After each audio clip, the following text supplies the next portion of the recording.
Well, for more reaction to this, I'm now joined by campaigner Professor Chris Imafidon.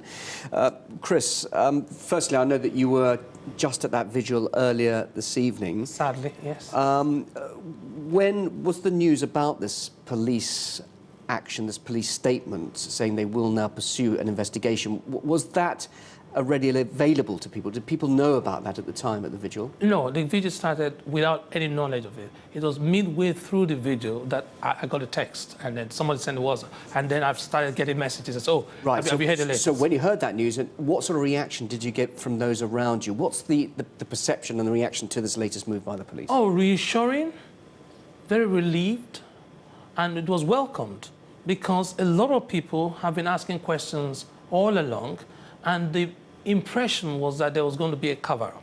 So now it's very clear that there is going to be at least some semblance of justice if we know that at least the suspects are being questioned. But people were saying they wanted justice from that public inquiry. Now we have a public inquiry and a police investigation.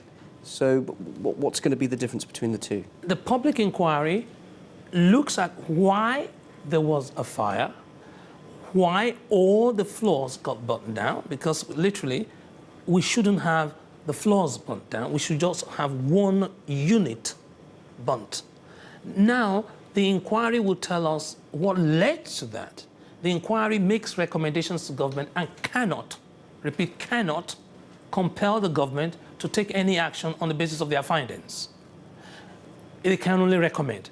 But the prosecution can prosecute, arrest, discipline, or at least punish anybody they find culpable. Oh, you say anybody, so we're not looking at organisations, we're not looking at businesses, we're actually saying individuals themselves. That's what should happen. That's what should happen, because if you take an action that leads to such magnitude in terms of horror, if you take an action that eventually precipitated what some people have called the Holocaust, because every single thing, in Greek, the literal translation of Holocaust means death by fire. So if you know that you are going to take any action in the future that may have such consequences, people would then stop putting profit before people. Because what seemed to have happened in this case is that they used the cheapest possible materials.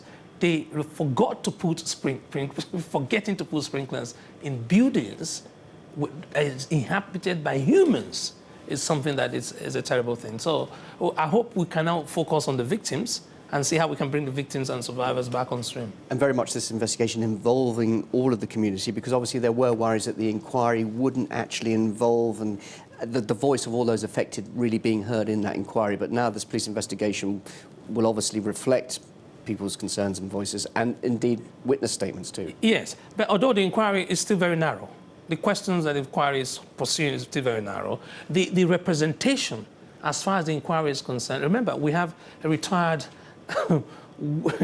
established, endorsed candidate inquiring into a building where over 50% of them don't have English as their second language. Literally 95% of them are from black ethnic minority background. The inquiry will still need a lot of work to do to have confidence in the people that they are expecting to come forward and give them testimonies or testimony. So the head of the inquiry still needs to do a lot of work to be able to persuade the community to work with him to uncover the truth. Professor Imafidon, thank you very much indeed for joining us here in the studio. It's a real pleasure. Thank you.